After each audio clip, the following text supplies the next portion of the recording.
KP assembly में सब इकट्ठे हमें नजर आ रहे थे और पंजाब असेंबली पे भी कमेंट कर दीजिएगा, आपके कुछ वहां पर लोग पहुंचे नहीं थे। बहुत शुक्रिया। मैं तो राना साहब को मुबारकबाद देता हूं कि ये जो कहता इनके दोस्त हैं काफ़ी कहते हैं कि ये जाली पार्लियामेंट है, ये मैंडेट चोरी का है, ये फार्म 47 वाले हैं। 1 साल से इन्होंने रट लगाई हुई थी और सबको जो है एक ट्रक की बत्ती के पीछे लगाया हुआ था।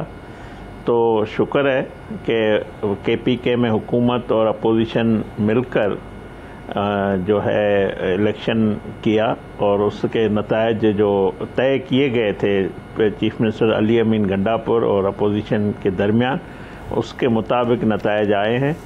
और ये साबित करता है कि हमारे मैंडेट को केपीके में भी तस्लीम किया गया है, हमारे जो मखसूस सीटों के फैसलों को भी जो अदालतें ने दिया है उसको भी कबूल किया गया। और यही जो है मैं समझता हूँ मुल्क की जो सियासी इस्तेकाम है उसमें बेहतरी आएगी और इससे जो है जमहूरियत मजबूत होगी, पार्लियामेंट मजबूत होगी और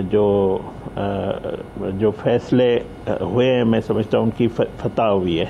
अच्छा, तो खेलदार साहब क्योंकि आपने आगाज़ ही मेरे नाम से कर दिया, आपकी मेरे से मोहब्बत की ये एक मुस्कुराहट जो है ये है, तो फिर आपने भी पीटीआई की हुकूमत को तस्लीम कर लिया ना। फिर आपने भी जिसको कहा कि ये गंडापुर नहीं ये फ़लाँ है, मैं ज़रा बयान अगर आप कहें तो कोई 100 के करीब अता तारड़ साहब से लेकर बाकियों के सुना देता हूँ, तो फिर आप भी माने ना कि आप भी फिर आपको भी वो हर चीज़ तस्लीम करनी पड़ी, तो फिर अडियाला वाले को भी तस्लीम करें, फिर मुसालत की जो सियासत है उसमें सबको शामिल करें।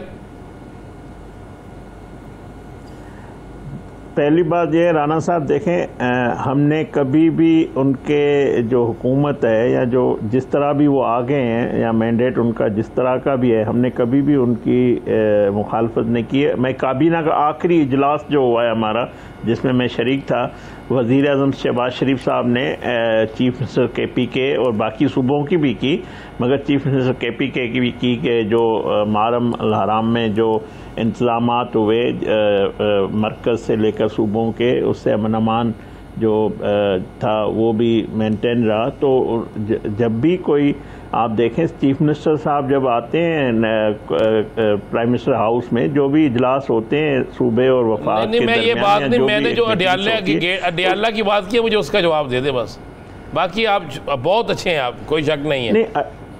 मुझे सब अडियाला का जवाब दे दे कि अडियाला ये जब 4547 एक हो गए हैं, तो फिर अडियाला के रास्ते में कौन सी दीवार खड़ी है या आपको इजाज़त नहीं है? अडियाला को तो अपनी पार्टी नहीं, अडियाला की जो अपनी पार्टी है, जो उनके अपने मौजूदा क़यादत है, वो भी उनके फ़ैसलों की को नहीं मान रहे हैं ना, या उनके फ़ैसलों को आतिफ खान का बयान आप आज बता दें, दिखा दें कि जो उन्होंने फरमाया जी, उन्होंने कहा है कि जो हमने लिस्ट भेजी, मैं बता देता हूँ आप पूरा करा दें पूरा। उन्होंने कहा जो हमने लिस्ट दी सूबाई हमारी कबीना सूबाई ओहदेदारान ने बैरिस्टर गौहर को और सलमान सफदर साहब को, ये भी पढ़े कि उन्होंने कहा कब दी, ये भी सुनिएगा, उस वक्त दी जिस वक्त पहला फैसला आया था जिसको आपने तस्लीम नहीं किया।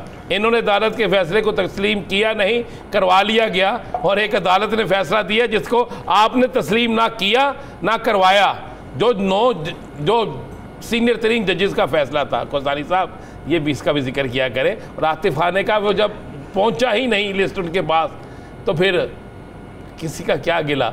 अगर आप ये समझते हैं कि अडियाला के बगैर, अगर आप ये समझते हैं अडियाला के बगैर कुछ हो सकता है, तो फिर ये खाम ख्याली है। अडियाला के बगैर सब कुछ हो रहा है। अडियाला के बगैर बजट पास हो जाती है। अडियाला वाले ने कहा बजट पास नहीं किया, मैं से पूछ के करना, और पहले केपीके से हुई पहली जो बजट पास हुई। अडियाला वालों के जो आतिफ खान और बाकी जो उनके जो हैं वो कहते हैं कि ये जो लिस्ट फाइनल हुई जो सेनेटर बने हैं ये खान का फैसला नहीं है। तो ये आपस में दस्तक गिरेबान है। मैं समझता हूँ अडियाला का जो बैठा हुआ बंदा है इस वक्त नाअहल है, वो ना काउंसलर हो सकता है, ना पार्टी का सरबराह है, ना उसके वो एक सज़ा याफ्ता है, उसको मुजरिम है।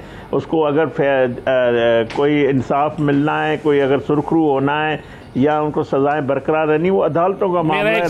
साकिब बशीर साहब ने करना है सवाल, मैं उनका भी टाइम ले रहा हूँ माजरत से। मियाँ नवाज शरीफ साहब जो है वो तो वज़ीर आज़म आपने बना के लाए थे, वो अहल थे तो उनको वज़ीर आज़म क्यों नहीं बनाया? क्या वो भी नाअहल है कि जिनको बेचारे को वज़ीर आज़म के लिए लाए आप, कबूतर भी उड़ा देते हो नमाज से, सब कुछ कर दिया, अदालतों के दरवाजे भी उनके जहाज़ों तक ले गए। क्या मियाँ नवाज शरीफ अहल नहीं थे वज़ीर आज़म के? ये भी बता दें। राना साहब देखें, नवाज शरीफ साहब एक उसूल पसंद सियासतदान है, वो जो बात करता है उस पर खड़ा होता है। आप नवाज शरीफ साहब ने इलेक्शन के दिन कहा था अगर 2/3 मेजॉरिटी होगी तो मैं समझता हूँ नवाज शरीफ साहब वज़ीर आज़म होते हैं। अब होगी 2/3 हो गई है, अब 2/3 हो गई है, अब 2/3 आपके पास हो गई है। रिजाइन कराए मियाँ साहब को, मियाँ साहब को ले 4 साल नहीं 2/3 मेजॉरिटी नून लीग की हो, 2/3 मेजॉरिटी नून लीग की जो हुकूमत बनी है उसमें पीपल्स पार्टी ने हमें सपोर्ट किया और इत्तेहादी ये 16 महीने पहले भी हम PDM 1 था, ये समझो एक 2 हो गया। तो ये इस तरह के मैंडेट में नवाज शरीफ साहब ने फैसला किया कि वज़ीर आज़म शहबाज शरीफ साहब होंगे और नवाज शरीफ साहब 3 दफ़ा वज़ीर आज़म बने हैं। उसके शक्ल में आज उसका भाई शहबाज शरीफ साहब वज़ीर आज़म है, बेटी वज़ीर आला मरियम नवाज साहब उसी की शक्ल में है। और वो नवाज शरीफ साहब इस मुल्क के लिए, इस पार्टी के लिए उन्होंने वो रहनुमाई कर रहे हैं, वज़ीर आज़म की भी और चीफ मिनिस्टर की भी, और अवाम में डिलीवर भी कर रहे हैं और पाकिस्तान को डिलीवर किया है। और जो बात आप कहें नवाज शरीफ साहब से होने वाले इंतकाम, होने वाले नाइंसाफ़ी, उन्होंने एक तरफ रख के पाकिस्तान को मुकद्दम रखा, पाकिस्तान की अवाम को मुकद्दम रखा और ये सब कुछ बुला के वो आए थे। वो आज भी चाहते हैं कि अवाम के मसाइल हल हों, जिसमें हमारी हुकूमत कामयाब हुई है। आज पाकिस्तान की मईशत बेहतर हुई है, आज दिफाई तौर पर हम मजबूत हुए हैं। तो ये नवाज शरीफ का है जिसको शहबाज शरीफ साहब आगे बढ़ा रहे हैं, वज़ीर आला मरियम नवाज साहब आगे बढ़ा रही है। जी कोस्तानी साहब ये बताइएगा कि पहले आपकी 26वीं तरमीम आई, अब 27वीं तरमीम की भी गूंज है और आज तो सेनेट में भी आपको JUIF के बग़ैर जो तो 2/3 अक्सरियत है वो मिल गई है। तो ये जो 27वीं तरमीम है, क्या कोई जल्द या बदेर इसके आने के इम्कानात मौजूद हैं?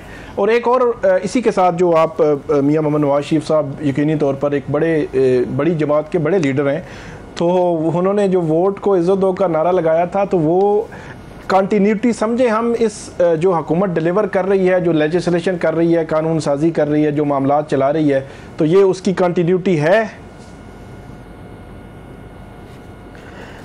बिल्कुल, मैं आपको ये पहली बात बता दूं, जो भी फैसले हुए हैं हुकूमत लेने का, वज़ीर आज़म शिप लेने का या पंजाब में हुकूमत साजी करने का, ये सारे फैसले नवाज शरीफ साहब ने खुद किए हैं।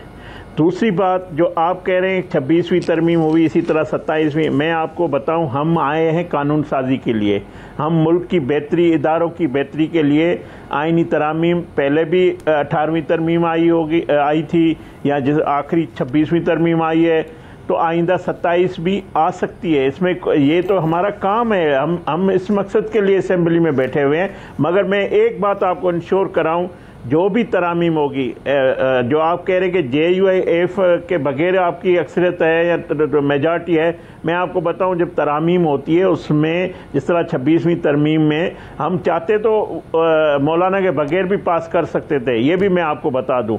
मगर मौलाना फजल रहमान ने एक नुक्ता नज़र दिया, एक इख्तलाफ राय का इज़हार किया, हमने उसको एड्रेस किया। और मैं ये आपको आज ये भी बता दूं, उन मौलाना साहब की ख्वाहिशात में PTI की ख्वाहिशात शामिल थी।